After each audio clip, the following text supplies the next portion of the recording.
नाही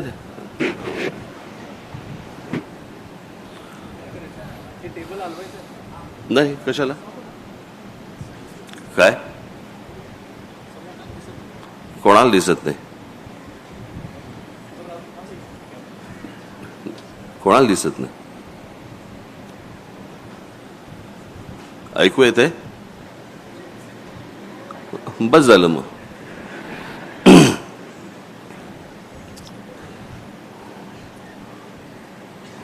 वसंत व्याख्यानमालेचे अध्यक्ष श्री रोहित टिळक आणि आज इथे सर्व जमलेल्या माझ्या मराठी बांधवांनो भगिनींनो आणि मातांनो आलेल्या सर्व माझ्या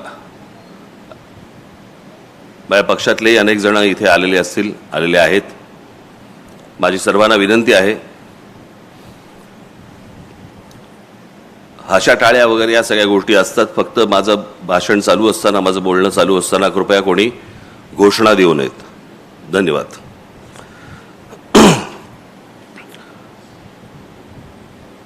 वसंत व्याख्यानमालेमधलं मला आठवतंय त्याप्रमाणे माझं हे दुसरं व्याख्यान मला का व्याख्यानाला बोलवतात मला आजपर्यंत कळलेलं नाहीये मी भाषण करणारा माणूस आहे व्याख्यान देणं हे विचारवंतांचं काम असतं आणि ती माणसं येऊन देत असतात हां जरा कमी झालं तरच बरं होईल हां हां पण जरा कमी करा हां छान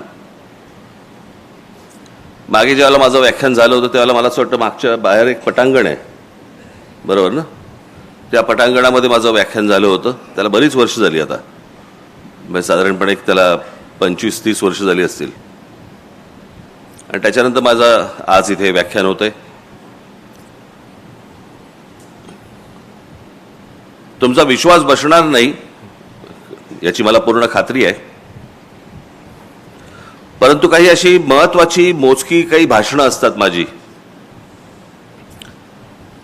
शिवतीर्थावरचं असेल किंवा पुण्यातलं फर्ग्युसन कॉलेजवरचं आपलं तुमच्या आईकडचं कुठचं कॉलेज ते हां SP कॉलेजवरचं असेल किंवा अशी महत्वाची जी काही प्रमुख अशी काही माझी भाषणं असतात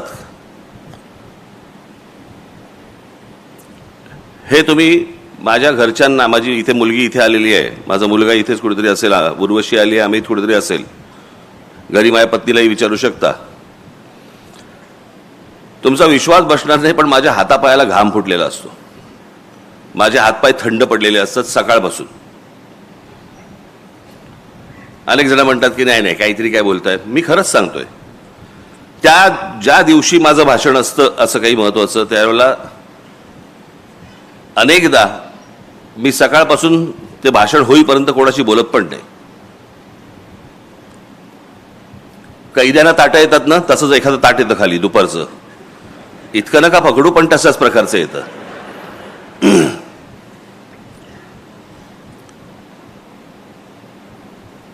आणि का आज माझी ही अवस्था का आहे याचं कारण मी भाषण करणारा माणूस आहे मला व्याख्यान एका विषयामध्ये व्याख्यान हे एका विषयाशी संबंधित तुम्हाला बोलायचं असतं म्हणजे साधारणपणे त्याचं जर समजा ते मी मगाशी म्हटलं कोणाला तरी म्हटलं ते व्याख्यान ही गोष्ट समजा तुम्ही लिहिलीत तर त्याला निबंध म्हणता येईल आणि म्हणून त्या एका विषयाशी संबंधित असं हे आज व्याख्यान आहे अर्थात आजचा जो विषय मला जो दिलेला आहे तो माझ्या अत्यंत जिव्हाळ्याचा विषय आहे आणि म्हणून मी तो तुमच्याशी बोलणार आहे मी एकदा बाबासाहेब पुरंदरेंना असंच एकदा मी भेटून बोलत असताना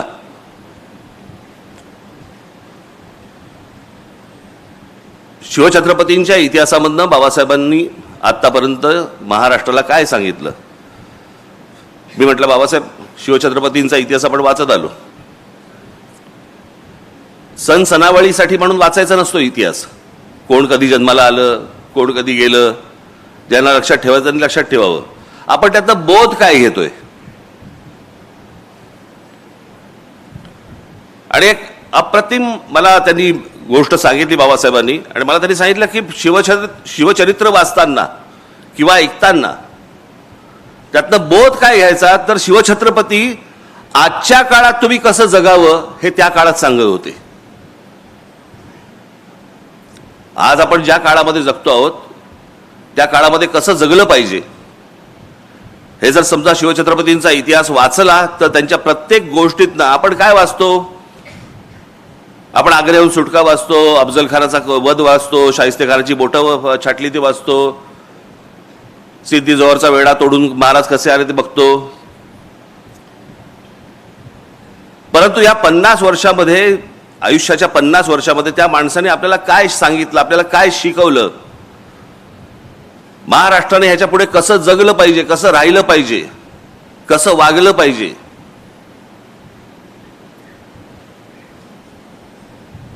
आणि तीच अनेक असंख्य गोष्टींची परंपरा आज ही फक्त महाराष्ट्राला लाभलेली आहे. मी त्या दिवशीचं माझं एक गुढीपाडव्याच्या सभेमधलं माझं भाषण होतं, त्याच्यामध्ये मी जर्जर काही लोकांची नावं घेतली. सगळ्यांबद्दलच काही मला बोलता नाही आलं. परंतु तुम्ही महाराष्ट्र हा हे एकमेव राज्य आहे ज्याला आता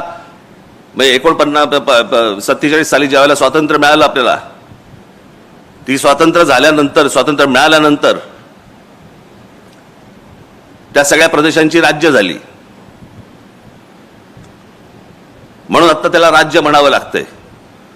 पण ते एकमेव राज्य असं आहे महाराष्ट्र की ज्याच्यातलं तुम्ही कोणतंही क्षेत्र काढा, त्या क्षेत्रामध्ये तुम्हाला माणसं मिळतील आणि अद्भुत पराक्रम गाजवलेली माणसं मिळतील. हे तुम्हाला भारताच्या देशाच्या कुठच्याही राज्यामध्ये अशी तुम्हाला माणसं सापडणार नाहीत.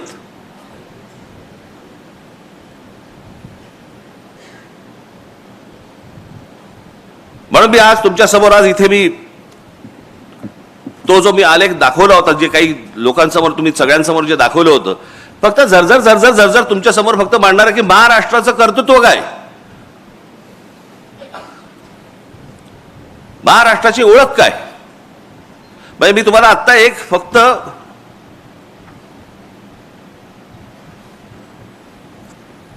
गोष्ट तुम्हाला मी वाचून दाखवतो. हा साधारणपणे त्याचा मराठीत भावार्थ आहे. हा फक्त भावार्थ आहे, तेवढा भावार्थ म्हणून तुम्ही फक्त बघितलं पाहिजे त्याच्याकडे. हे साधारणपणे 1904 साली रवींद्रनाथ टागोरांनी लिहिलेली शिवाजी महाराजांवरची कविता आहे. कुठे? बंगाल. शिवछत्रपतींचा आदर्श किंवा शिवछत्रपतींबद्दलचा प्रेम, हेवा हा कुठपर्यंत, कानाकोपऱ्यापर्यंत पसरला होता. म्हणजे त्याचा अगदी सगळ्यात महत्वाचं उदाहरण म्हणून सांगायचं झालं तर शिवछत्रपतींच्या वेळेला एक व्यक्ती तशी ही पूर्वेच्या बाजूला पण होती, आसाममध्ये.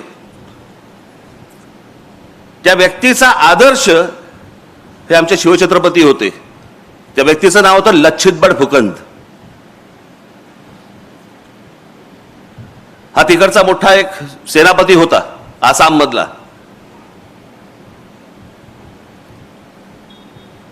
या सर्व लोकांना शिवछत्रपती माहिती आहेत, महाराष्ट्राला नाही कळले. ती टागोरांची फक्त मी तुम्हाला भावार्थ फक्त वाचून दाखवतो, तुमच्या लक्षात येईल. त्याला काही कवितेचं असं स्वरूप नाहीये. हे शिवाजी महाराज, आज आम्ही तुम्हाला केवळ इतिहासातील राजा म्हणून आठवत नाही, तर एका जागृत शक्तीप्रमाणे पुन्हा आमंत्रित करतो. तुम्ही तलवारीने जिंकलेली भूमी नाही, तर आत्मसन्मान जागवलेल्या जनसमुदाय हीच तुमची खरी परंपरा. तुम्ही लोकांना फक्त राज्य दिलं नाही, तर स्वराज्य म्हणजे काय हे शिकवलं. भीतीच्या सावलीतून बाहेर पडून स्वतःच्या अस्तित्वासाठी उभं राहणं हे काय असतं हे शिकवलं. आजही आम्ही तसंच गुलाम आहोत, भीतीचे, आळशीपणाचे आणि परावलंबित्वाचे. तुम्ही शत्रूंशी लढतात, आम्हाला स्वतःशी लढायला शिकायचं आहे.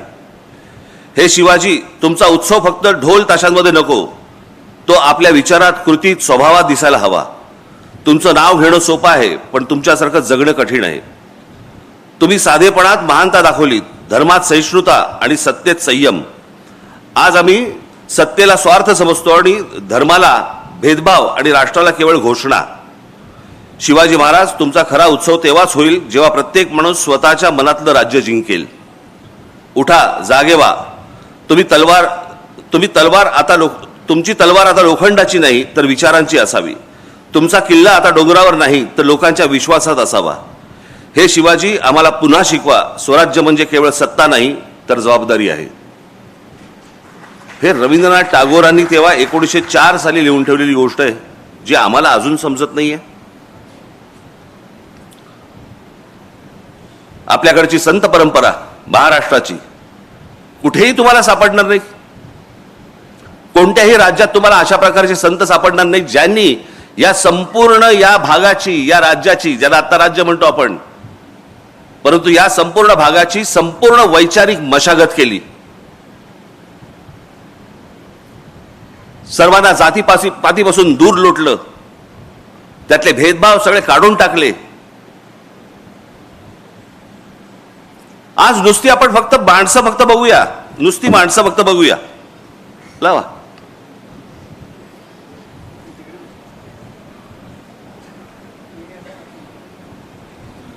संत ज्ञानेश्वर, संत तुकाराम, संत रामदास, संत जनाबाई, संत नामदेव, संत एकनाथ, संत नामदेव. आज जर समजा तुम्ही पंजाबमध्ये गेलात तर पंजाबमध्ये देखील त्यांचा प्रचंड मोठे आज त्यांचे भक्त तुम्हाला पंजाबमध्ये मिळतील. या लोकांनी हे संपूर्ण संत गाडगे बाबा, आज खरं तर सरकारची जी काय तो आहे ना, काय स्वच्छ भारत योजना, आज स्वच्छ भारत योजनेचा खरा सिंबल हा आमचे गाडगे बाबा पाहिजे होते.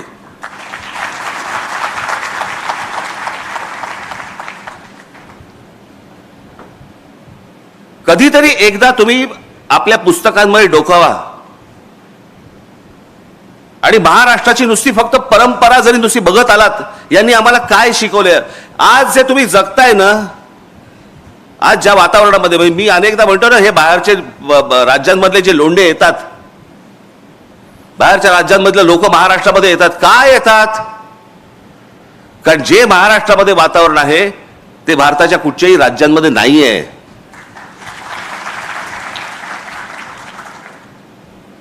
आज या महाराष्ट्रामधल्या, आज मुंबईसारख्या ठिकाणी, पुण्यासारख्या ठिकाणी, नागपूरसारख्या ठिकाणी आज मुली, महिला आज बसने जात असतात, कितीही वाजता रस्त्याने फिरत असतात. आज ह्या महाराष्ट्रामधला माणूस कधी त्यांना आज वेड्या वाकड्या नजरेने बघणार नाही, कधी त्यांना हात लावणार नाही, कधी छेडछाड करणार नाही.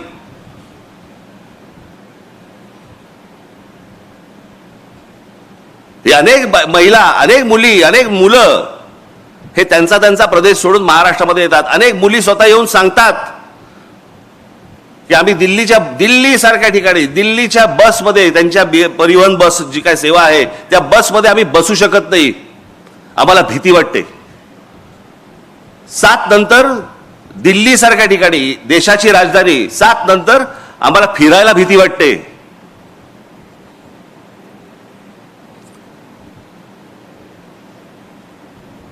देशाच्या राजधानीमध्ये जर समजा महिला असुरक्षित असतील आणि त्या सर्वांना आज सगळेजण, आज तुम्ही मुंबईमध्ये बघा, हरभजन सिंग पासून सगळेजण आज मुंबईत स्थायिक झालेत. कोणाकोणाची घरं नाहीत म्हणून सांगा, सगळेजण आपापल्या प्रदेशामधून आले आणि इथे मुंबईमध्ये, पुण्यामध्ये स्थायिक झाले. का झाले? कारण असं वातावरणच मिळत नाही. हे वातावरण कशामुळे निर्माण झालं? ही वैचारिक बैठक महाराष्ट्राची कशातनं निर्माण झाली? यांच्यामुळे. अशी असंख्य माणसं आहेत.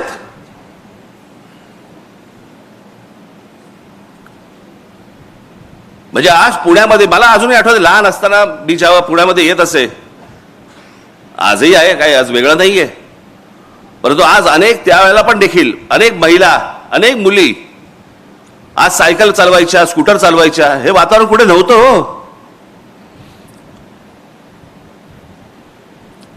हा मोकळेपणा आला कुठून? हा मोकळेपणा महाराष्ट्राचा स्थायीभाव होता. महाराष्ट्रामध्ये आज महिला मोकळेपणाने फिरू शकतात, वागू शकतात, बाहेर जाऊ शकतात. या सगळ्या लोकांची जो घडवला ना महाराष्ट्र, याच्यातनं आज आपण हे सगळं बघतो आहोत.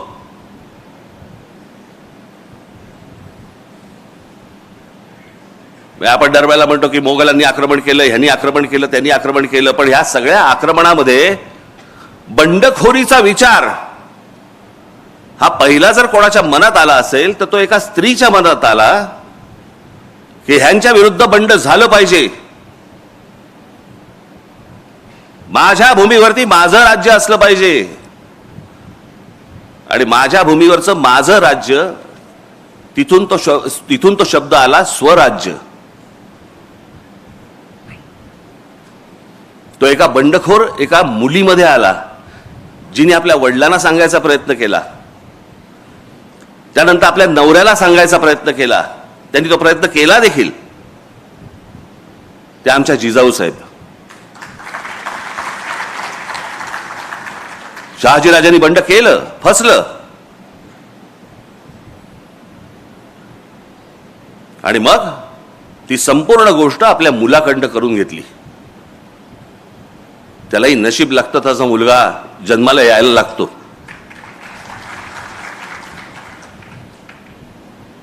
पण विचार करा, आपण शिवछत्रपती या सगळ्या गोष्टी बोलतो, परंतु त्यावेळेला संपूर्ण जो काही पगडा होता, जो मोघली पगडा होता, भाषेवरचा फारसी पगडा होता,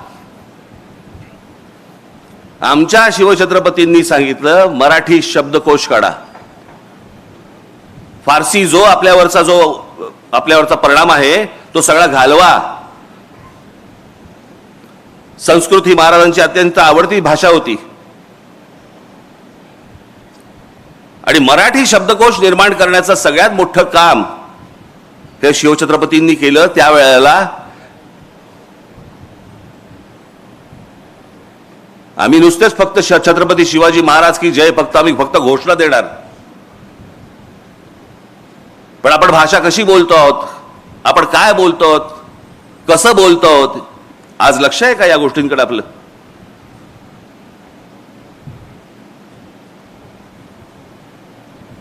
नुसती या महापुरुषांचे त्यांचे फक्त जयंती आणि पुण्यतिथ्यांना फक्त आपली आठवण येणार, त्यांची पुतळ्यांना हार घालून आम्ही मोकळे होणार. त्यांनी काय सांगितलं हे आपण संपूर्णपणे विसरलेलो आहोत आणि म्हणून आज महाराष्ट्राची ही अवस्था आहे.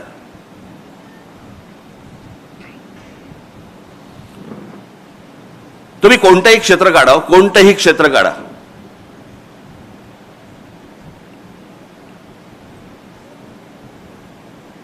आज शिवछत्रपतींच्या नंतर संपूर्ण साम्राज्याचा सगळा कुठपर्यंत पसरवलं ते पेशव्यांनी पसरवलं, मराठा साम्राज्याने पसरवलं.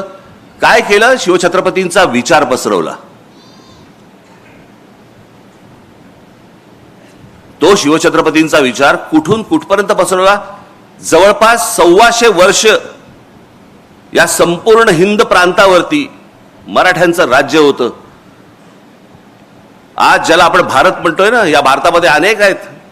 बंगाल आहे, पंजाब आहे, तामिळनाडू आहे, गुजरात आहे, अनेक आहेत. परंतु महाराष्ट्र हा एकमेव आहे ज्यांनी संपूर्ण या भूमीवरती राज्य केलं 125 वर्ष, आणि याच्यातनं नंतर फक्त ब्रिटिश आले, पण या देशातला कोणी नाही उभा राहिला. जे ब्रिटिश आले ते मराठा साम्राज्य बाजूला काढून पुढे आले. तोपर्यंत मराठा साम्राज्य होतं. आम्ही विसरून गेलो आम्ही कोण होतो, आम्ही कोण आहोत, आमची ताकद काय होती, आम्हाला लोक कसे विचारायचे, आम्ही सगळं विसरून गेलेलो आहोत. मी कालच म्हटलं ना, हे रोजचे हे कोणी IPL मध्ये गुंतलेला आहे, कोणी T20 मध्ये गेलेला आहे, अजून कोणीतरी दुसऱ्या कुठच्याही कॉन्सर्ट मध्ये आहे, कोणीतरी OTT वरती पिक्चर बघतोय, कोणीतरी ते इंस्टाग्राम मध्ये ढकलतायत.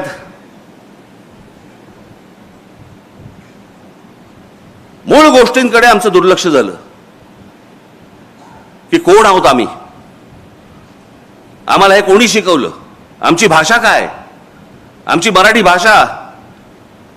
भाई साधी गोष्ट लक्षात घ्या हो की आज अभिजात भाषेचा दर्जा मिळाला मराठी भाषेला का? कारण ती प्राचीन भाषा आहे म्हणून. आणि आमच्याकडे वाद कसले चालू आहेत महाराष्ट्रामध्ये? हिंदी लादण्याचे. हिंदी ही साधारणपणे आता 150 वर्षापूर्वीची, फार फार तर 200 वर्षापूर्वीची भाषा आहे, 150-200 वर्षापूर्वीची.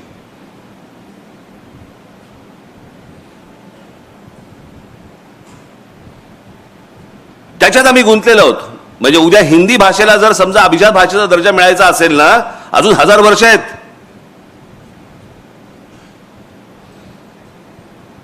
आम्ही गुंतलोय त्याच्यात. भाषेचा कडवटपणा काय असतो ना, आत्ताची एक फक्त तुम्हाला क्लिप दाखवतो. आत्ताची एक गोष्ट दाखवतो. बंगालमधली आहे. सामान्य सर्वसामान्य माणसं आहेत रस्त्यावरची, त्यांच्याशी एक माणूस बोलतोय. ते काय बोलतायत फक्त ऐका. मोठ्याने लाव रे जरा, आवाज नाही का? परत लाव, परत लावते. आवाज मोठा कर त्याचा. हिंदी बांग्ला साहब बोल रहा हूँ. बांग्ला मुझे आता नहीं है, सीख रहा हूँ मैं धीरे धीरे. हिंदी तो आशे ना मुझे, थोड़ी थोड़ी भी नहीं, थोड़ी थोड़ी भी नहीं. मुझे भालो बाकी आती है और 2-4 चीजें आती है मुझे. छोड़िए आप लोग भी हिंदी नहीं? ना ना हाँ? बांग्ला बांग्ला बांग्ला हिंदी से हिंदी যখন আমি হিন্দি কথা বলবো হিন্দি হচ্ছে না. आती है हिंदी, लेकिन अभी हिंदी नहीं बोलते. হিন্দি হিন্দি করতে গেলে বুঝতে পারছি না, তো হিন্দি আসে না, পারি না. भाषा है ना जोड़ने के लिए एक दूसरे से, হ্যাঁ एक दूसरे को जोड़ने के लिए एक भाषा है. ভাষাটা তো আপনি যেমন বাংলা শেখার চেষ্টা করছেন. अच्छा, बंगाल से ज्यादा बाहर जाइएगा तो किसी से कैसे बात कीजिएगा? हिंदी में. হিন্দি তো আমরা কথা বলি, বাইরে গেলে বলি তো হিন্দি. बाहर हिंदी बोलेंगे না না বাইরে इंग्लिश. जब बाहरी इंग्लिश. হিন্দি তো আসে না ঠিক. हिंदी भाषा अपनी नहीं है. হিন্দিটা আপনি যেমন বাংলা শিখছেন, আমিও যেমন হিন্দি শিখছি. क्या नाम है आपका? আপনি बंद कर. पाहिले किती कडवट आहेत.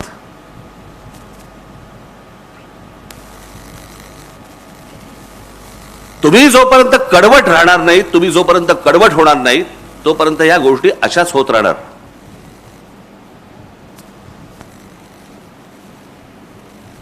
या सगळ्या मंडळींनी येऊन जे तुम्हाला सांगितलं, आजपर्यंत जे आम्हाला शिकवलं, सांगितलं. अहो, वानखेडे स्टेडियमवरच्या बर मॅच मध्ये ज्या वेळेला आमचा सचिन तेंडुलकर येतो ना, त्यावेळेला पहिलं भाषण तो मराठीत करतो. मला अभिमान वाटतो त्याचा. होय, भारत रत्न आहे, पण आपली भाषा नाही विसरला, आपलं राज्य नाही विसरलं, आपली माणसं नाही विसरला, आपली जागा नाही विसरला. आणि आमची लोक, इतरचे लोक येतात, त्यांच्याशी भांडताना पण हिंदीत भांडतात. बरं, तुला येत पण नाही हिंदी.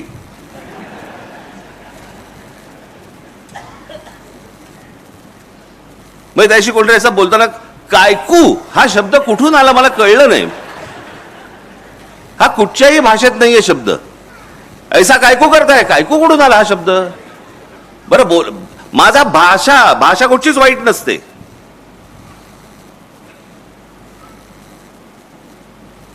आपण मार खातोय ह्याच गोष्टीने की आम्हाला कोणी काय सांगितलं, आम्हाला कोणी काय शिकवलं. मी मगाशी म्हटलं ना की आपल्याला ह्या गोष्टींचा अभिमान पाहिजे. माझे एक मित्र आहेत, ते एकदा मध्यंतरी काहीतरी त्यांच्या ऑफिसचा सगळे स्टाफ होते, त्यांचे लोक होते, मला असं वाटतं टाइम्स ऑफ इंडिया मधले होते. ही गोष्ट आता झाली त्याला 15-1 वर्ष झाली, 10-15 वर्ष झाली. त्यांना घेऊन ते कुठेतरी पिकनिकला म्हणून गेले. या कर्जत बिरजत या सगळ्या भागामध्ये कुठेतरी गेले. पावसाळ्याचे दिवस होते. त्यांनी मला सांगितलं, म्हणे मला जरा पोचायला उशीर झाला. पोचायला उशीर झाला. मी बघितलं तर आमच्या म्हणे वर्तमानपत्रामध्ये काम करणारे एक 10-12 बंगाली लोक होते. मुलं मुली अशा सगळे बसले होते आणि ती मुलं मुली रवींद्रनाथ टागोरांच्या कविता आणि गाणी म्हणत होते. त्याला रवींद्र संगीत म्हणतात. बंगाल सोडून महाराष्ट्रामध्ये आहेत, महाराष्ट्राच्या एका वर्तमानपत्रामध्ये काम करतायत आणि इथे आल्यावर देखील त्यांचं रवींद्र संगीत ते विसरलेलं नाहीत.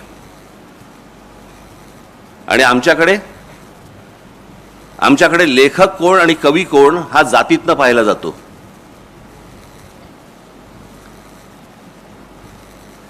तुम्ही मराठी म्हणून एकत्र कधी येऊच नाहीत याचा पूर्णपणे बंदोबस्त केलेला आहे. तुमचा पूर्णपणे बंदोबस्त केलेला आहे.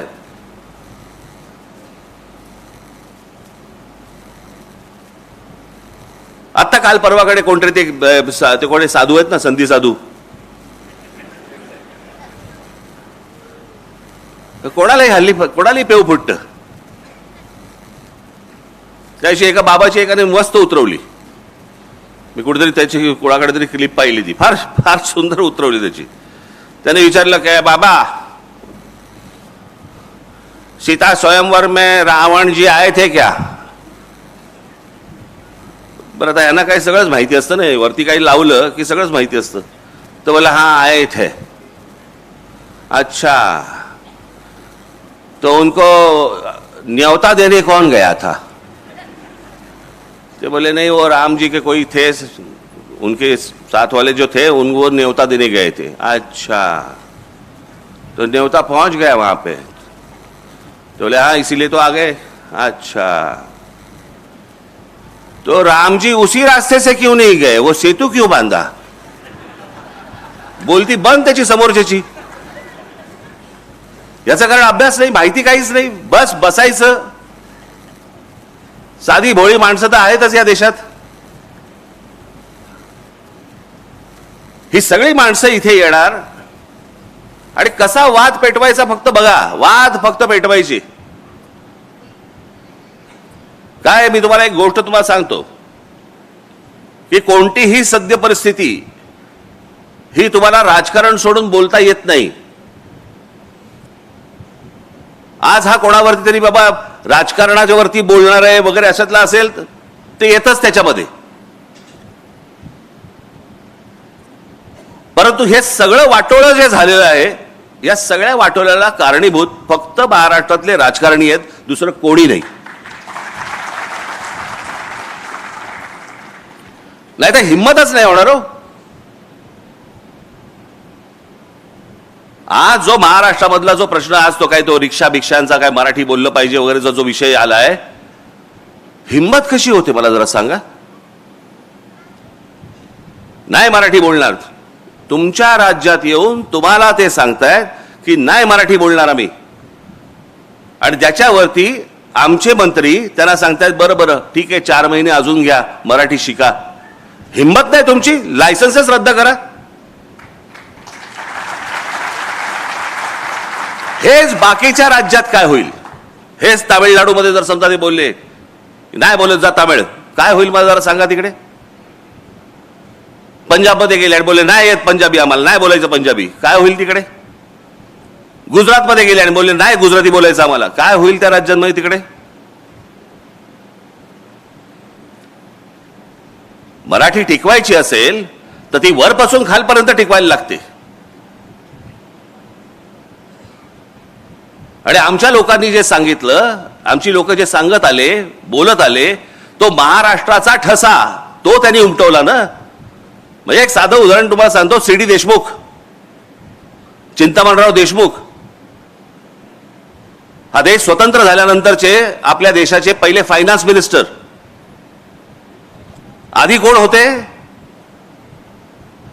रिझर्व्ह बँकेचे गव्हर्नर.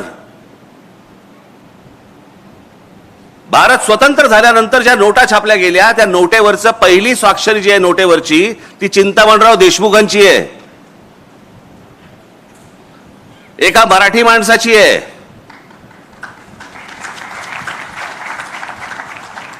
पण ज्या वेळेला संयुक्त महाराष्ट्राचा लढा पेटला आणि मुंबई महाराष्ट्रात राहणार का गुजरातमध्ये जाणार हे ज्यावेळेला त्याचा लढा ज्यावेळेला सुरू झाला, संयुक्त महाराष्ट्र समितीचा लढा ज्यावेळेला सुरू झाला, त्यावेळेला लोकसभेमध्ये या चिंतामणराव देशमुखांनी पंडित जवाहरलाल नेहरूंना सांगितलं की तुमच्या मनामध्ये महाराष्ट्राबद्दल चांगला विचार नाहीये, मुंबई ही महाराष्ट्रामध्ये राहणार आणि हा माझा राजीनामा.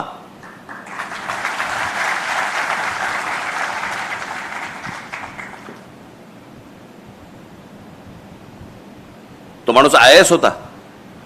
त्यांना जेवढे मार्क मिळाले तेवढे आजपर्यंत IASच्या परीक्षेमध्ये, स्पर्धा परीक्षेमध्ये आजपर्यंत एवढे मार्क कोणालाही मिळाले नव्हते. ते CD देशमुख, ते महाराष्ट्राच्या स्वाभिमानासाठी पंडित जवाहरलाल नेहरूंसमोर राजीनामा फेकतात. हा महाराष्ट्र. आणि आम्ही काय करतोय? आमचं लक्षच नाही महाराष्ट्राकडे. आमच्या देशामधला एकमेव खेळाडू, महाराष्ट्राचा एकमेव खेळाडू सचिन तेंडुलकर, ज्याला भारतरत्न मिळालं, एकमेव खेळाडू आहे.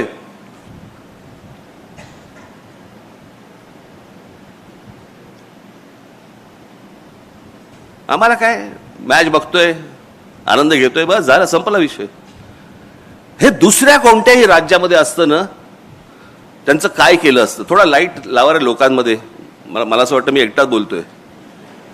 लोकांमधले लाईट आहेत का? माझ्यावरचा नाही, हा बघ. हा, लोकांमध्ये आहेत की नाही लाईट? अरे तापायला लागलं रे माझ्या मागे. हा, आज मी जर चुकत नसीन तर आज दादासाहेब फाळकेंची जयंती. माहितीच नाही आम्हाला कोणाला. आज आम्ही OTT वरती बघतोय, चित्रपट बघतोय, आम्ही मजा घेतोय, चित्रपटांची मजा घेतोय. अरे पण ज्या भारतामध्ये पहिल्यांदा चित्रपट सृष्टी आणली, चित्रपट ज्या माणसाने पहिला बनवला, तो आमचा मराठी माणूस दादासाहेब फाळके. आम्हाला विसरच पडलेला आहे या लोकांचा.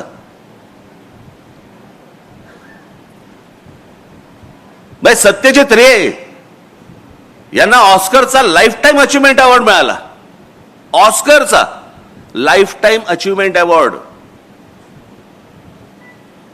हा सत्यजित रेंना मिळाला, पण आमच्या व्ही शांतारामांना नाही मिळाला, आमच्या दादासाहेब फाळकेंना नाही मिळाला, आमच्या बाबूराव पेंटरांना नाही मिळाला. आमची लॉबीच नाही. आमच्या राज्यकर्त्यांना, आमच्या पुढाऱ्यांना वाटलं पाहिजे की आमची माणसं आम्ही मोठी केली पाहिजेत. काही नाही, निरुत्साह.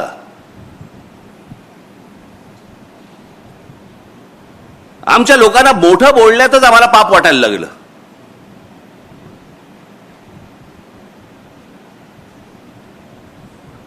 तुम्ही सायन्स अँड टेक्नॉलॉजी घ्या, त्यात मराठी माणसं आहेत. कुठे आहेत ती?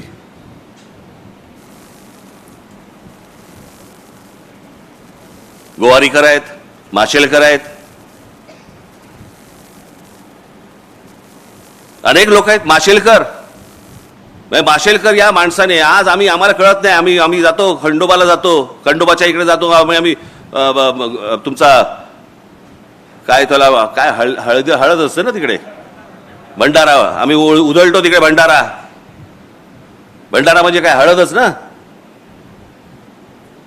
या हळदीवरती अमेरिकेने पेटंट सांगितलं होतं की हे नाही आमचं आहे म्हणून. अमेरिकेने जागतिक स्तरावरती आमचे माशेलकर भांडले आणि ते पेटंट भारताला मिळवून आणलं की हळद आमची आहे. आम्ही रोज सकाळी देवाला लावताना हळद लावतो, कुंकू लावतो, पण आमच्या त्या हळदीचं पेटंट हे ज्या माणसाने आणलं आमच्याकडे, आम्हाला माहित नाहीये, आम्हाला महत्वच नाही आमच्या माणसांचं. काही देणं घेणं नाहीये. मी त्या दिवशी सांगितलं ना तुम्हाला, महाराष्ट्रामध्ये संगीतकार, मराठी संगीतकार तर असंख्य होऊन गेले, पण देश पातळीवरचं, जागतिक पातळीवरचं लक्ष्मीकांत कुडाळकर, लक्ष्मीकांत प्यारलाल मधले लक्ष्मीकांत हे कुडाळकर होते, आमच्या कुडाळ मधले. आमचा मराठी माणूस होता.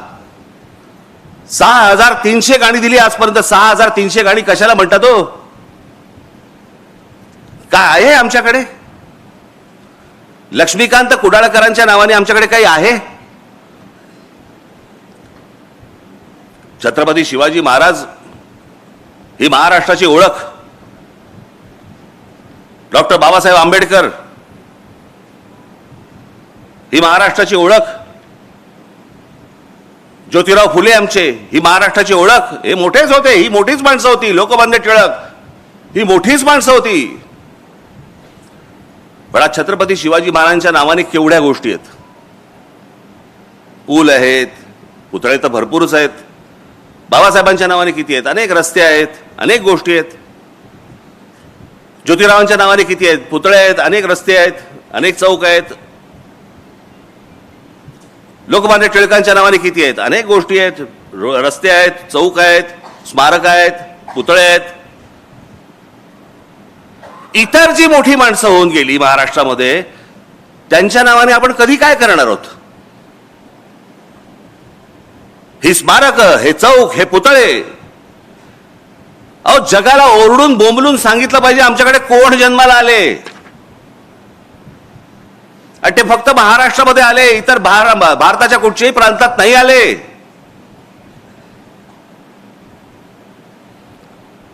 काँग्रेसची स्थापना याच महाराष्ट्रात झाली.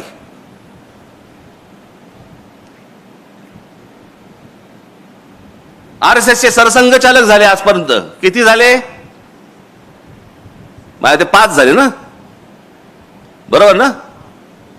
5 का 6 झाले? 6 झाले. या 6 पैकी 4 मराठी माणसं आहेत.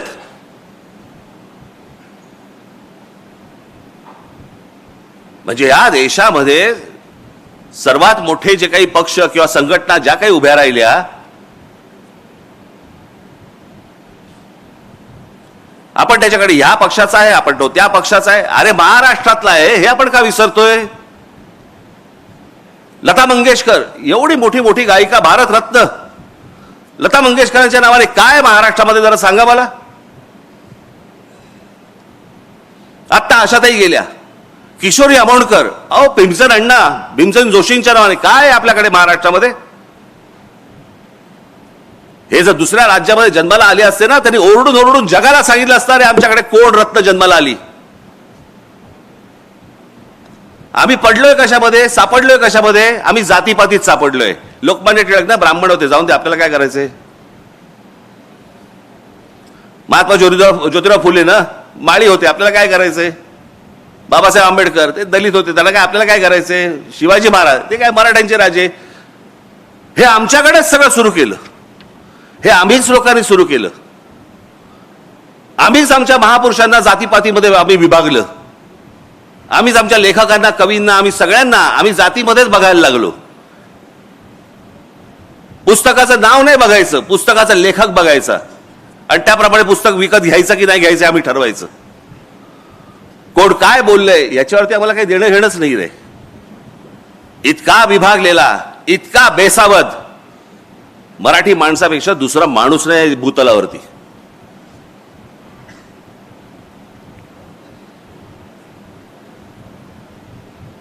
माझ्या मनातला जो महाराष्ट्र आपण ज्याला म्हणतो, अहो महाराष्ट्र दरवेळेला बोलता आम्ही आमचा महाराष्ट्र स्वाभिमानी आहे. म्हणजे काय?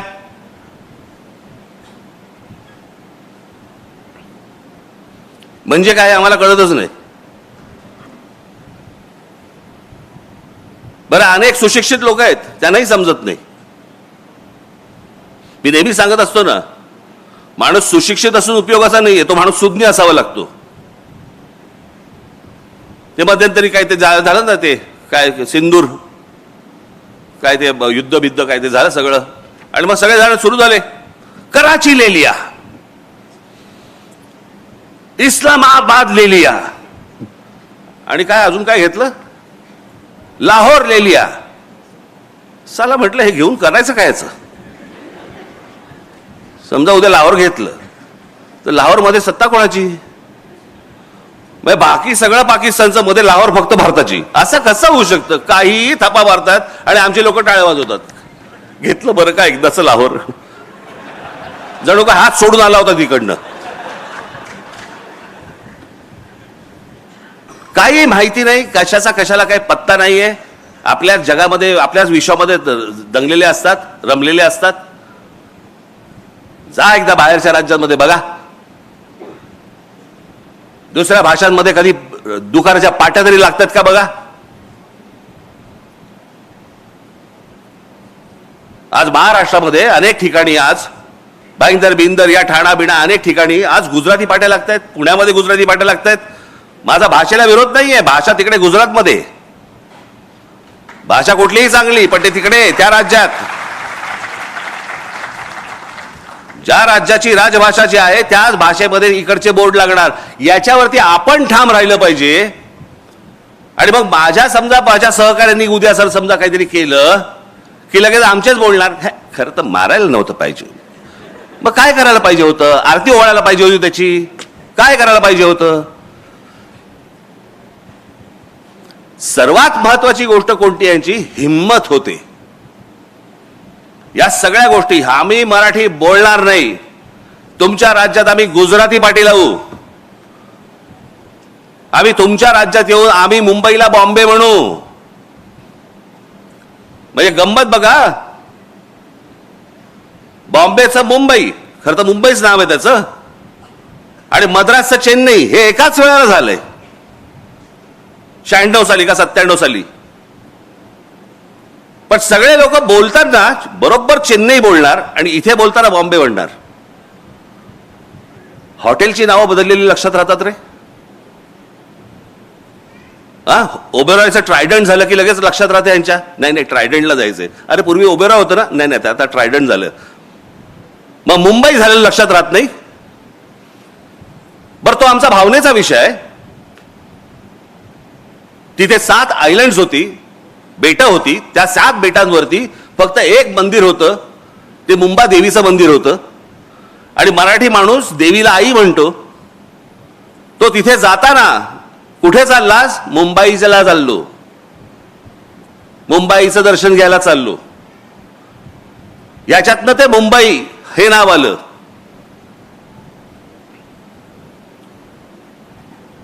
पण आम्हीच नाही, आम्हालाच काही वाटत नाही या गोष्टींचं. एखादा समोरचा काही बोलला की बाबा काय बॉम्बेला जाऊन आलो, आम्ही पण काही लक्ष देत नाही. मागे एका चित्रपटामध्ये केलं होतं त्यांनी. चित्रपटामध्ये बॉम्बे बॉम्बे बॉम्बे उल्लेख होता. मला कळलं. म्हटलं जर नाही काढलं तर बांबू बांबू बांबू एवढंच फक्त लक्षात ठेव.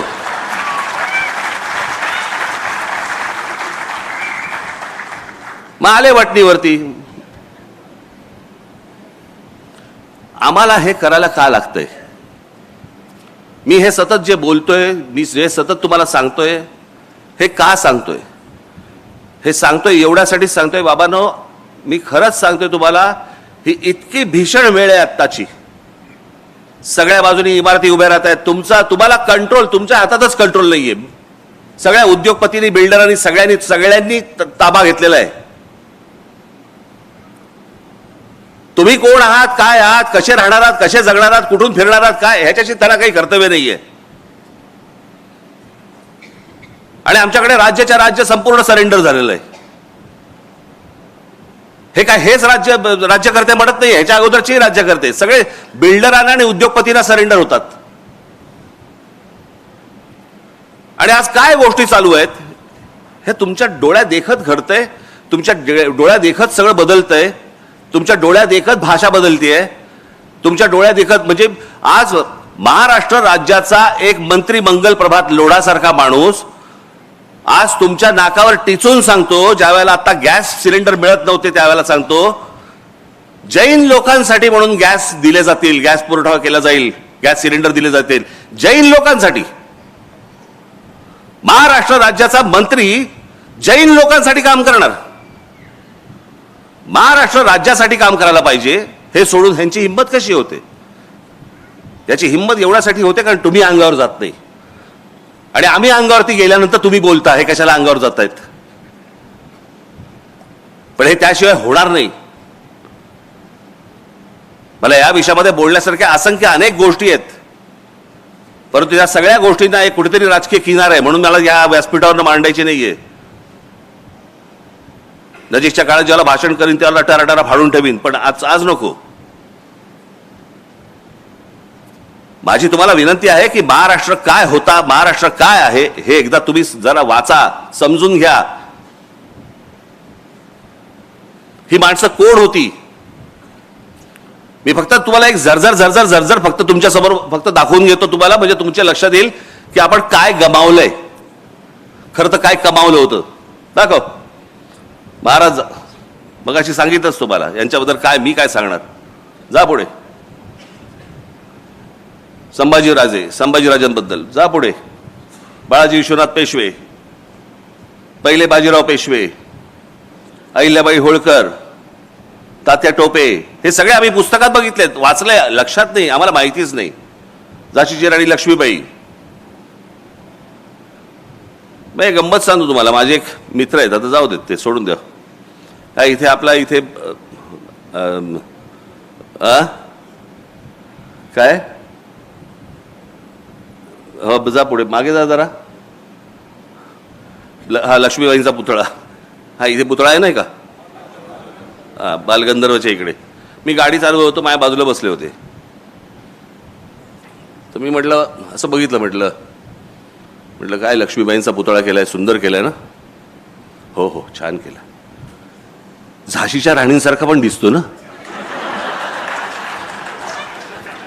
मी बोललोच नाही पुढे. मी पुढचा प्रवास मी सहज नुसतं न बोलताच आलो. मी म्हटलं जाऊ दे, मरू द्यायला काय समजून सांगणार.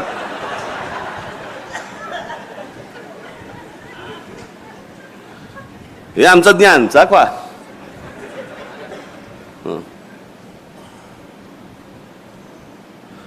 एक मिनिट मागे जा. हे भाऊ लक्ष्मण अजिंक्य, हे आपल्याला माहिती नसतील, परंतु मुंबईतला भाऊचा धक्का यांनी बांधला. जिथे कोकणामध्ये येणाऱ्या सगळ्या बोटी ज्या यायच्या त्यांच्यासाठी जो धक्का बांधला गेला, हे जे सांगतात ना मराठी माणसाचं कॉन्ट्रीब्युशन काय. पुढे जा. नाना जगन्नाथ शंकर शेठ, मी फक्त तुमचं त्यांचं वक्तव्य वाचून दाखवतो मला.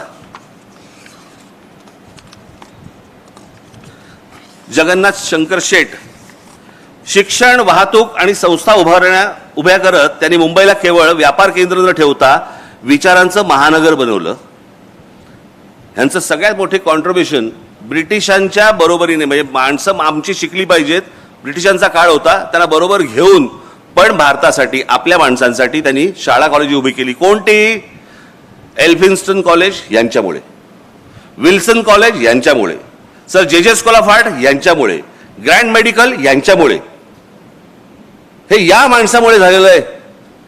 आम्हाला काही त्याचं पडलेलं नाहीये. कोण नाना शंकर शेठ, कोण आहे ती माणसं, काही देणं घेणं नाही आम्हाला. जा पुढे. सीताराम खंडेराव वैद्य, तुम्ही ऐकाल ना, हे आर्किटेक्ट होते. म्हणजे मी तुम्हाला सांगतो, मी जिथे राहतो बरोबर त्याच्या मागच्या बाजूला यांचे मला असं वाटतं नातू राहत होते. नातू रमेश वैद्य म्हणून, बरं का. यांनी काय केलं, हे आर्किटेक्ट असताना ह्यांनी काय केलंय, काय बांधलंय, तर सगळ्यात महत्वाचं गोष्ट म्हणजे मुंबईचं ताजमहाल हॉटेलचे आर्किटेक्ट. पश्चिम रेल्वेचं जे मुख्यालय आहे मुंबईचं, ते यांनी बांधलं. त्याच्यानंतर मुंबई महानगरपालिकेमध्ये यांचा हात होता. त्याच्यानंतर छत्रपती शिवाजी टर्मिनस याचे पण ते आर्किटेक्ट होते. आपल्याला वाटतं मराठी माणसांनी काय केले, सगळं इंग्रजांनी केले, आर्किटेक्ट हे होते. आम्हाला काही नाही देणं घेणं. पुढे जा. समाजकारण, ज्योतिरावांचं काय बोलायचं. सावित्री देवी, गोपाळहरी देशमुख, लोकहितवादी, गोविंद महादेव रानडे, लोकमान्य टिळक, आगरकर, महर्षी धोंडो केशव कर्वे. मी त्याशी माझ्या सभेमध्ये सांगितलं, आपल्या महाराष्ट्रामधले जवळपास 8 का 9 भारतरत्न आहेत. या 9 भारतरत्नांपैकी आत्ता 9वं मिळालं मला असं वाटतं त्या ह्यांना देशमुखांना. तोपर्यंत 8 होते. 8 कोण कोण होते? बाबा काणे, धोंडो केशव कर्वे, विनोबा भावे, बाबासाहेब आंबेडकर, लता मंगेशकर, भीमसेन अण्णा जोशी, त्याच्यानंतर JRD टाटा, सचिन तेंडुलकर आणि आता आपले देशमुख, नानाजी देशमुख. 9 जणांना भारतरत्न मिळालेली. या 9 जणांमधले 4 जण हे एकट्या दापोलीमधले आहेत. कोकणातल्या रत्नागिरी जिल्ह्यातल्या दापोलीमधले 4 जण आहेत. टाळ्या नका वाजू, कारण दापोलीलाही माहित नाही. आणि माहिती असेल तरी हा ठीक आहे आमच्याकडे होऊन गेले. आपल्याकडे काय साधारणपणे मोठ्या माणसांचं फारसं कौतुक करू नये असं म्हणतात. कौतुक केल्याने माणसं चढतात, जरा चढून जातात. आता हे काय गेलेले आहेत, पण आमच्याकडे काही नाही त्या गोष्टींचं कौतुक. 4 माणसं म्हणजे त्यातले बाबासाहेबांचा फक्त जन्म हा इंदोरचा आहे, बाकी संपूर्ण बालपण सगळं जण हे सगळं दापोलीमध्ये गेलं. पण आमच्या महाराष्ट्राला ह्याचं काही कौतुक माहितीच नाही की पावा काणे कोण, महर्षी धोंडो केशव गर्भे कोण, विनोबा भावे.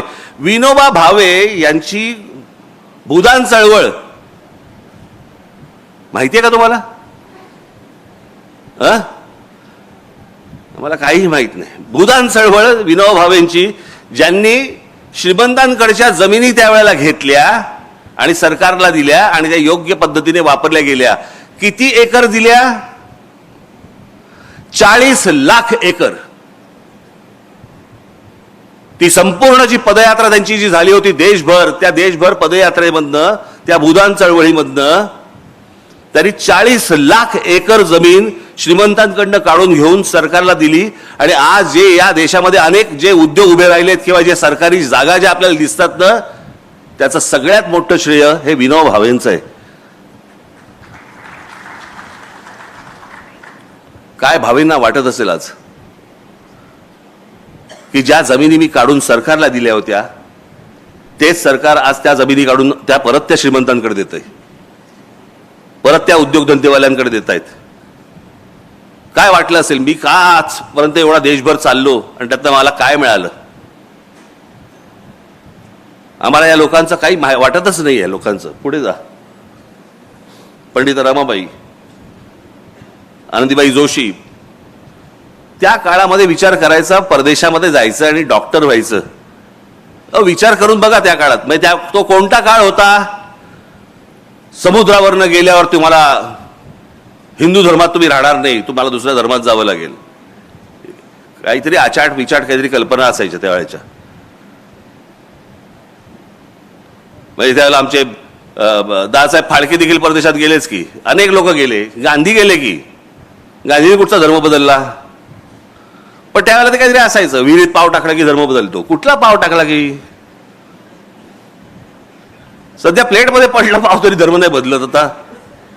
पण प्रश्न असा आहे की त्या काळामध्ये अशा प्रकारची मानसिकता लोकांमध्ये असताना अमेरिकेसारख्या ठिकाणी जायचं, डॉक्टर व्हायचं आणि यायचं.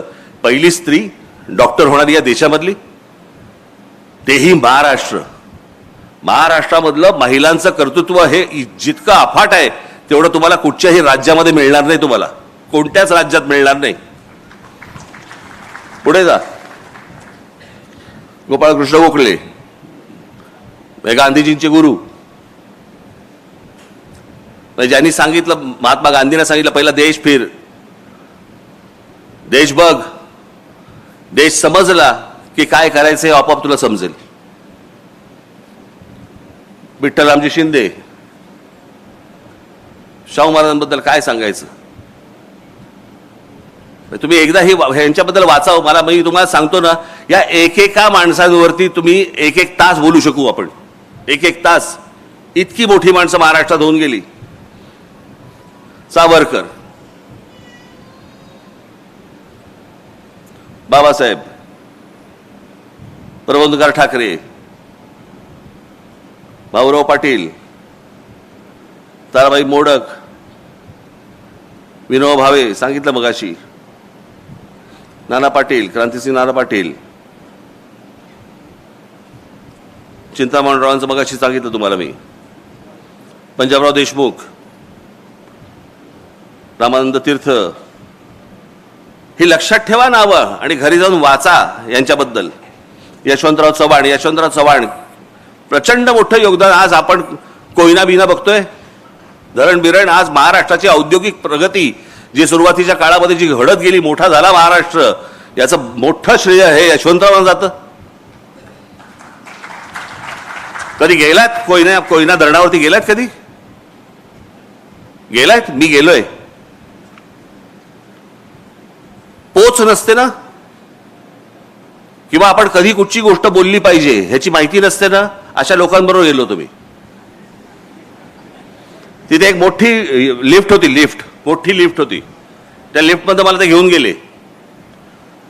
बरं, ती लिफ्ट इतकी हळू होती, साधारणपणे 40 एक लोक त्या लिफ्टमध्ये जाऊ शकतील एवढी लिफ्ट होती. इतकी हळू होती की खाली जाईपर्यंत दाढी वाढते की काय, या लेवलला इतकी हळू चालली होती. बरं, ती जाताना खाली समोर भिंत कसली भिंत? कोयना धरणाची भिंत, म्हणजे त्या साईडला पाणी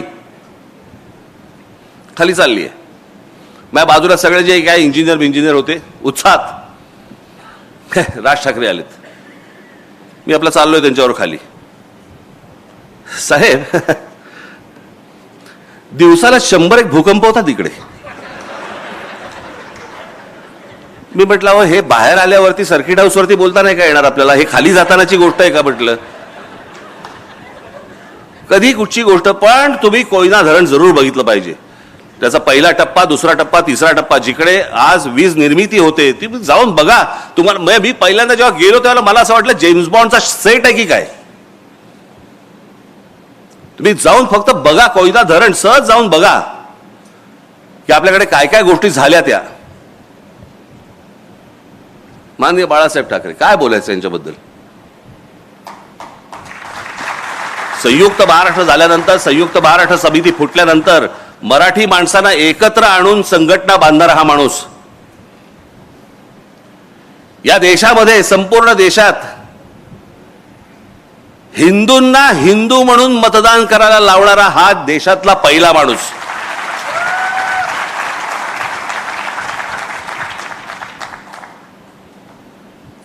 व्यंगचित्रकार म्हणून तर मोठे होतेच. विन्स्टन चर्चिल यांची कार्टूनची बायोग्राफी ही काढली गेली जागतिक लेवलवरती. ज्याच्यामध्ये बाळासाहेब आर के लक्ष्मण यांचे जे गुरु ज्याला म्हणतात ते ज्यांना गुरु मानलं ते सर डेव्हिड लो यांच्या व्यंगचित्रांपासून अनेक व्यंगचित्रकार त्यावेळेचे जगातले यांची व्यंगचित्र त्या पुस्तकामध्ये होती. त्या पुस्तकात भारतातर्फे फक्त माननीय बाळासाहेब ठाकरे यांची 3 व्यंगचित्र निवडली गेली. त्या पुस्तकामध्ये आर के लक्ष्मणांचं एकही व्यंगचित्र नाहीये. अर्थात यांनी काय त्यांचं श्रेष्ठत्व कमी नाही होत, परंतु ते पुस्तक इतकं महत्वाचं आहे, इतकी मोठी माणसं सगळे आपल्याकडे होऊन गेली. म्हणजे बाळासाहेबांचं असाई शिंबून नावाचं एक जपानचं एक दैनिक होतं तिकडचं टाइम्स ऑफ इंडिया. त्या असाई शिंबून मध्ये बाळासाहेबांची व्यंगचित्र छापून यायची. आम्हाला फक्त इथले बाळासाहेब माहिती आहेत, शिवसेना पक्षाचे प्रमुख म्हणून आम्हाला माहिती आहेत, पण बाळासाहेब ठाकरे कोण होते, काय होते, कुठपर्यंत गेले होते, कोणाकोणाला माहिती होते, काही आम्हाला कल्पना नाही त्या गोष्टींची. पुढे शरद पवार, वैचारिक मतभेद असतील, राजकीय मतभेद असतील, अनेक गोष्टी असतील, पण त्या माणसाचं महत्व, श्रेष्ठत्व तुम्ही नाकारून होणारच नाही. अनेक गोष्टींबद्दल माझे मतभेद आहेत, पण सगळ्यात मोठी जर समजा गोष्ट या माणसाची जर आपण पकडली तर या महाराष्ट्रामध्ये फलोत्पादनामधली सगळ्यात मोठी क्रांती ही या माणसामुळे झाली. आज आम्ही आता सहज बघतो, पूर्वी काय असायचं आमच्याकडे, कोणतरी मामा बिमा यायचा, प्लास्टिकच्या छोट्याशा पिशवीमध्ये मोसंबी घेऊन यायचा, मग कळायचं कोणतरी आजारी आहे. आजारी असल्याचंच फळ असायचं ते एक, म्हणजे कोणी मोसंबी घेतली, कोणी आजारी आहे का घरी, असंच विचारायची वेळ होती कुठची फळं.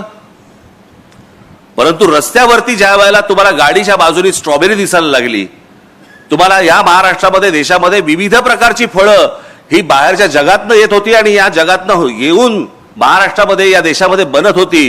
ही सगळ्यात मोठी जी गोष्ट, ही सगळ्यात मोठी जी फलोत्पादनाची क्रांती ही झाली, ही या माणसामुळे. अनेक गोष्टी यांच्याबद्दल बोलता येतील, परंतु मला असं वाटतं की काही गोष्टी, ज्या गोष्टी आपल्याला पटत नाहीत त्या बाजूला ठेवाव्यात, पण माणसाचं मोठेपण यातनं कमी करू नये. कधीच कमी करू नये. आपल्याला एखादी गोष्ट आवडत नसेल, आपल्या घरात नाही का होतं, नवरा बायकोमध्ये भांडणं होतात, बायकोला नवऱ्यामधल्या काही गोष्टी आवडत नाहीत म्हणून काय रात्री फेकून देतात काय? नवऱ्याला बायकोमधल्या गोष्टी आवडत नाहीत, काही गोष्टी आवडत नाहीत, होतात. काही गोष्टी नाही आवडत, काही गोष्टी आवडतात.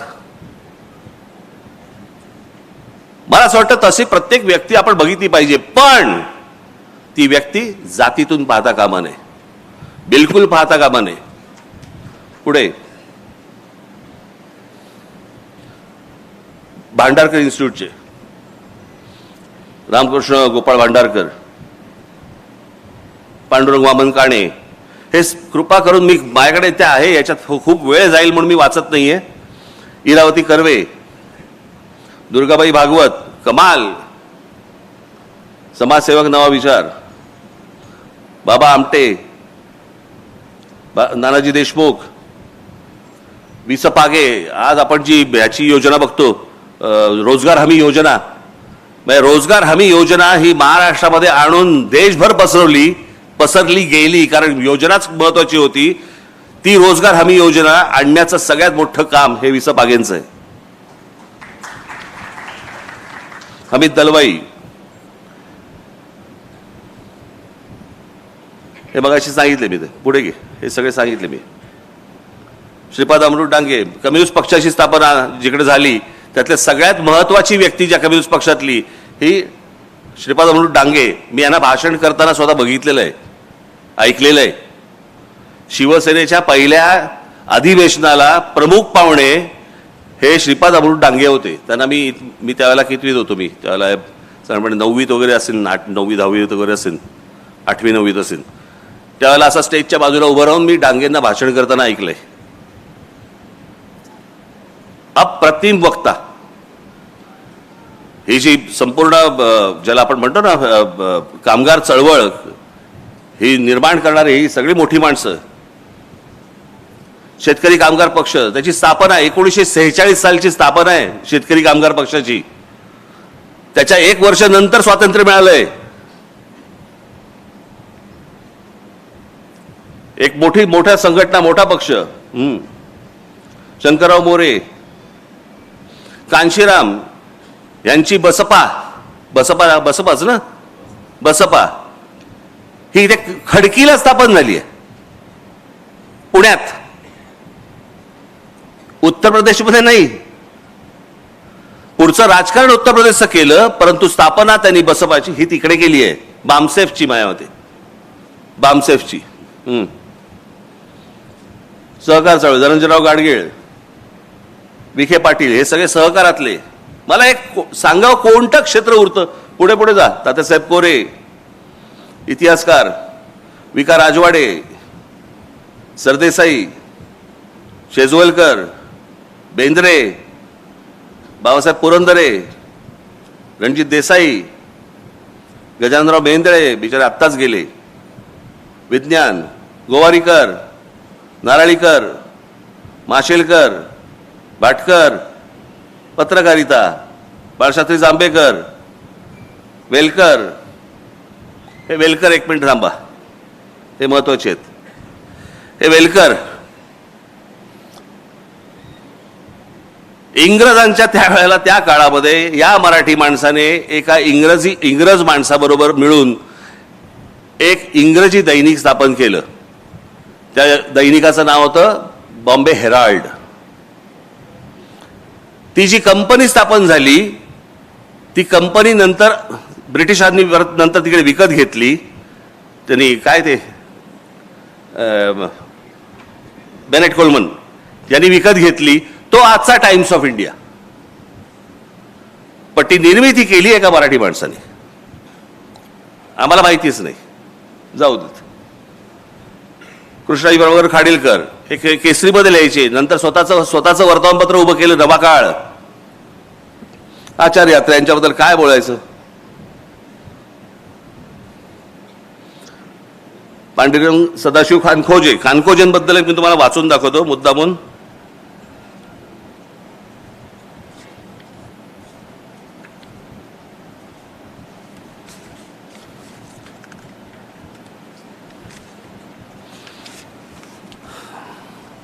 म्हणजे आपल्याला कळेल आपण कुठे पोहोचलोय ते. एक उत्तुंग कृषी शास्त्रज्ञ, मेक्सिकोमध्ये वनस्पती शास्त्राचे व पीक निर्मिती शास्त्राचे प्राध्यापक म्हणून काम केले. मेक्सिकन सरकारने खानकोजे यांना कृषी संचालक म्हणून नेमले आणि मेक्सिकोच्या हरित क्रांतीचे त्यांना जनक मानले जातात. आणि त्यांचा तिकडे मेक्सिकोमध्ये फोटो आहे. हे महाराष्ट्राचे आमचे, आम्हाला माहित नाही. पुढे मी मुद्दाहून त्यांच्यासाठी लिहून आणलं.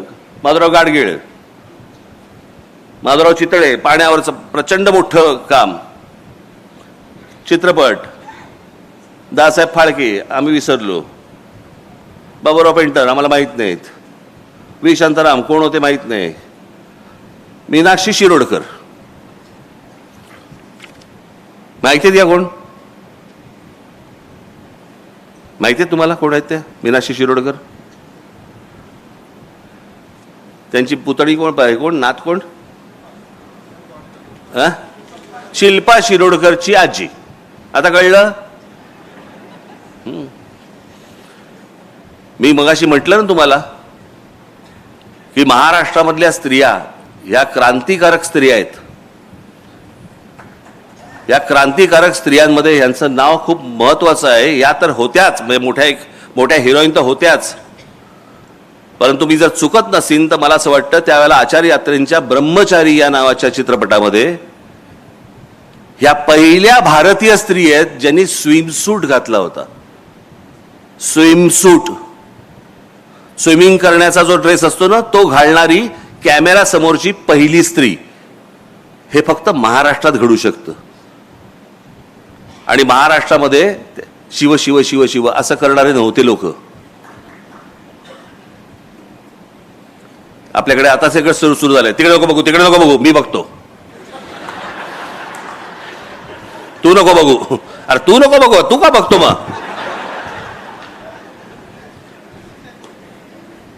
पुढे शोभना समर्थ. शोभना समर्थ ह्या तर हिरोईन होत्याच, पण यांची सगळ्यात मोठी देण मराठीमधली त्या म्हणजे त्यांच्या दोन्ही मुली, एक तनुजा आणि एक नूतन. या दोन मोठ्या हिरोईन ह्या त्यांच्या दोन्ही त्यांच्या मुली. पुढे जा. हे यांच्याबद्दल काय बोलावं. महाराष्ट्राचा सुपरस्टार.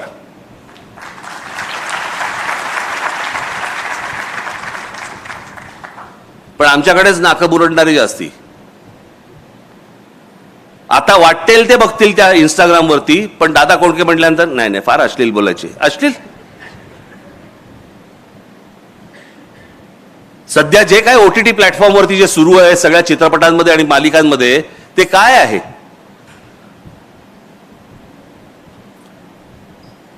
परंतु संपूर्ण हिंदी चित्रपट सृष्टीला देखील भुरळ घालणारा माणूस हा एकमेव माणूस होता.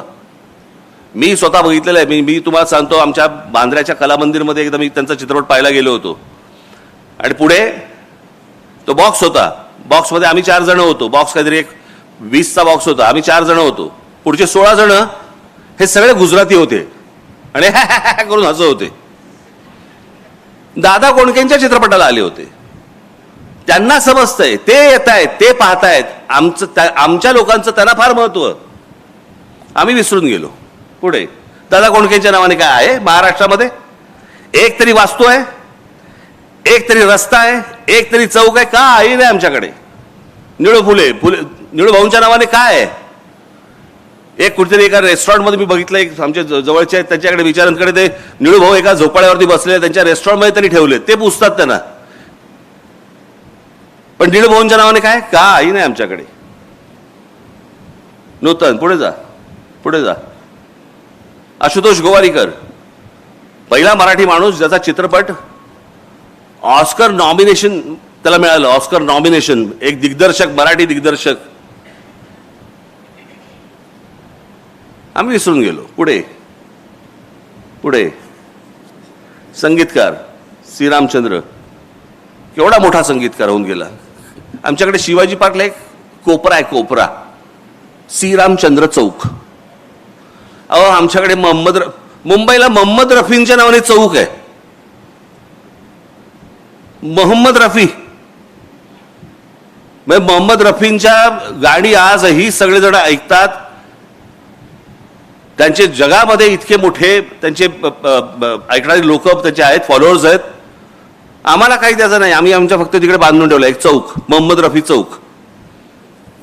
पुढे कुडाळकरांचं सांगितलं मगाशी, हे सगळे संगीत मैफिल आपल्याकडची, एवढे सगळे संगीतकार आपल्याकडे होऊन गेले. आज काय आमच्याकडे, आज काही नाही. एक आपले अजय अतुल आहेत, बाकीचे थोडे थोडे एखाद्या चित्रपटामध्ये वगैरे इकडे तिकडे येतात, पण ते जातात. हे म्हणजे सतत सातत्याने नवनवीन अख्खा म्हणजे तेवढा मैफिलच असायची हो वेगवेगळ्या गाण्यांची. म्हणजे जवळपास 60, 70, 80 हा सगळा सगळे 2 दशकं यांची सगळी गाणी ऐकत आलो आपण. पुढे भीमसेन अण्णा, काही आहे का आमच्याकडे, काही नाही. कुमार गंधर्व, काही आहे का आमच्याकडे महाराष्ट्रामध्ये, यांचं काही आहे का स्मृती, नाही, काही नाही. दीदींच्या नावाने काय आहे का, काही नाही. किशोरीताईंच्या नावाने काय आहे का, काही नाही. कोणाच्याच नावाने काही नाही हो. आशाताईंच्या नावाने काही नाही. जितेंद्र अभिषेकींच्या नावाने काही नाही. चित्रकार धुरंधर, पी ए धोंड, आचरेकर, सातवळेकर, एस एम पंडित, दीनानाथ दलाल, काही नाही. मी एकदा राष्ट्रपती भवनात गेलो होतो, मोठमोठी त्यांच्याकडे तिकडे पेंटिंग्स आहेत राष्ट्रपती भवनामध्ये, राष्ट्रपतींची काढलेली, जुन्या राष्ट्रपतींची. मी कलामांना भेटायला गेलो होतो, मी असं सहज पाहिली तिकडे, म्हटलं आता येताना बघू. मोठमोठी पेंटिंग्स आहेत ती. मी गेलो, कलामांना भेटलो, भेटून बाहेर आलो, म्हटलं आता शांतपणे बघू. एक एक पेंटिंग बघताना जेव्हा खाली बघायचो, त्यातली जवळपास 70% पेंटिंग्स ही आमच्या मराठी लोकांची होती, मराठी चित्रकारांची होती. आम्हाला काही नाही त्याचं. पुढे गायतोंडे यांचं पेंटिंग आत्ता गेलं 2-3 वर्षापूर्वी झालं असेल, 40 कोटी रुपयाला गेलं.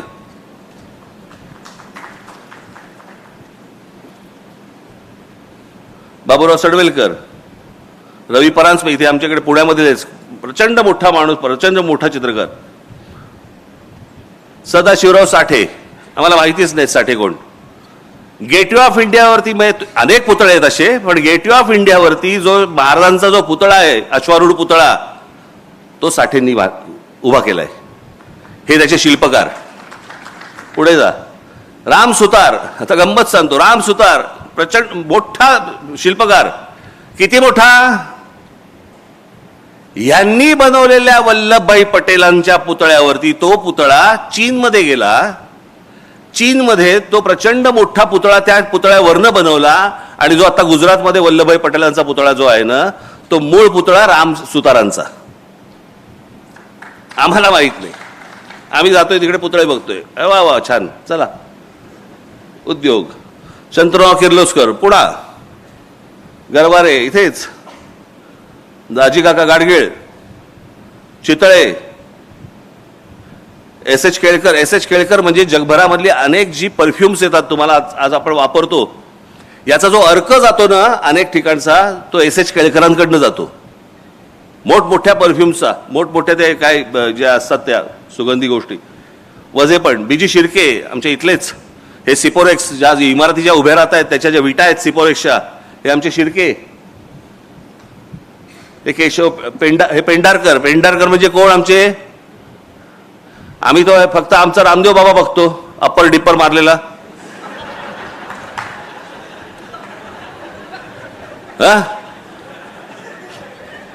ते ट्रकवाले येतात ना अप्पर डिप्पर मारतात, एक अप्पर एक डिप्पर चालू असतं त्याचं. हे विको वज्रदंतीचे मालक, जे आजपर्यंत आम्ही ऐकत आलो, वज्रदंती विको वज्रदंती, हे विको वज्रदंतीचे मालक. पुढे वासुदेव कोलटकर, कसले, मी मध्यंतरी एक माहिती मुलाखत दिली होती, त्याच्यामध्ये मी सांगितलं होतं आमची ठाण्याची मिसळ मामलेदारची इतकी तिखट असते, ती इतकी तिखट असते की जेव्हा तुम्ही पैसे भरायला जाता त्याला एक माणूस पॅन्ट खाली करून कैलास जेवण लावून देतो.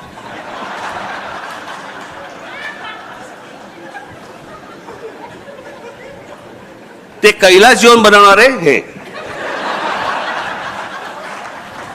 कोल्हटकर. पुढे जयंत साळगावकर, कॅलेंडर हे घराघरामध्ये वेगवेगळ्या भाषांमध्ये आणणं हे जयंतरावांनी केलं. केसरी पाटील, मराठी माणसाला जग दाखवलं. ही ती माणसं, केसरी टूर्स अँड ट्रॅव्हल्स आणि हे राजा पाटील, राजा राणी ट्रॅव्हल्स, दोघे भाऊ, सख्खे भाऊ. सुभाष दांडेकर.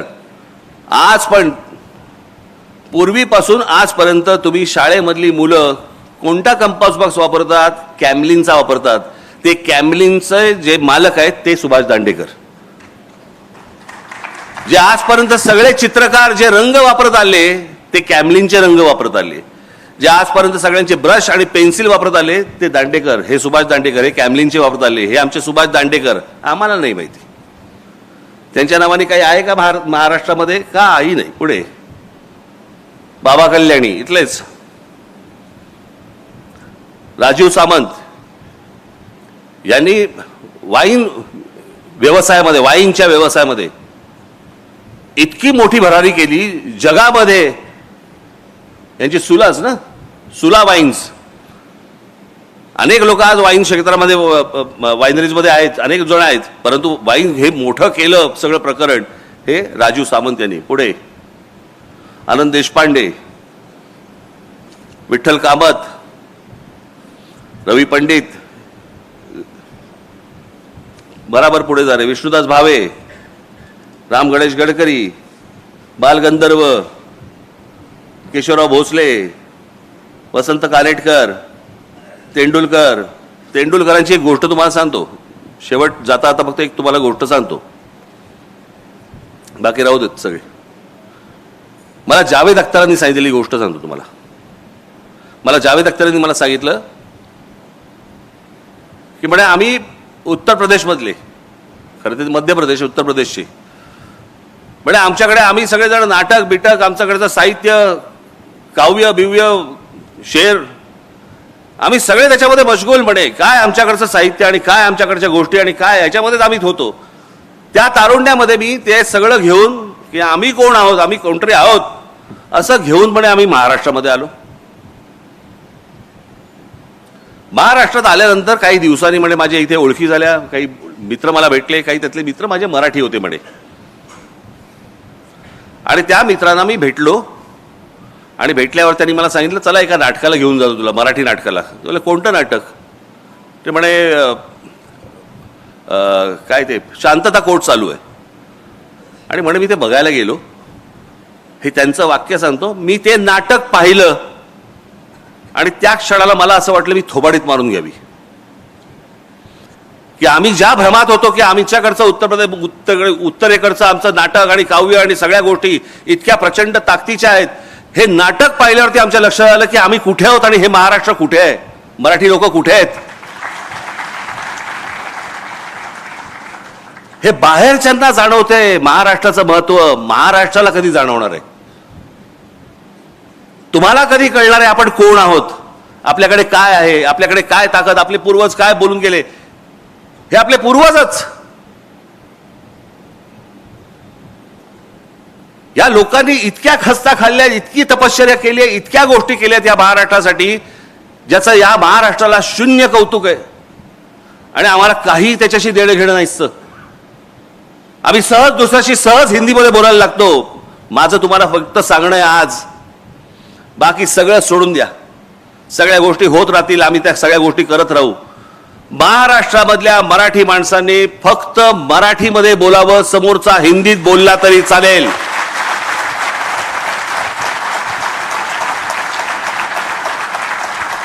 तुम्हाला भांडायचंय मराठीत भांडा, समोरचा हिंदीत भांडू देत, तुम्ही मराठीत भांडा. जे तुम्हाला व्यक्त करायचंय ते मराठीमध्ये व्यक्त करा. समोरचे झक मारत मराठीमध्ये बोलायला लागतील.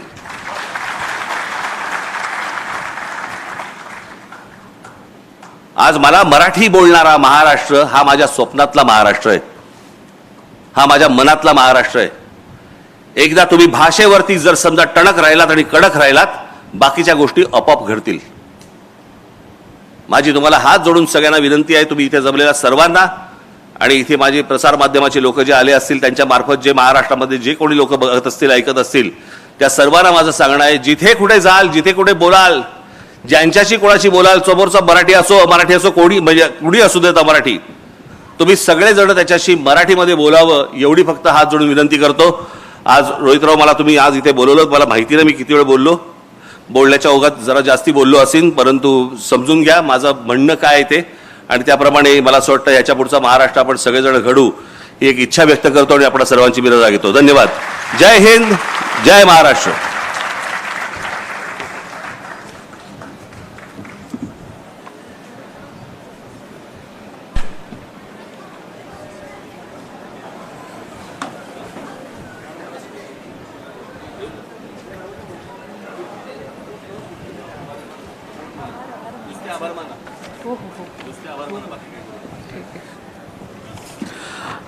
धन्यवाद. खरोखर हा विचारांचा जो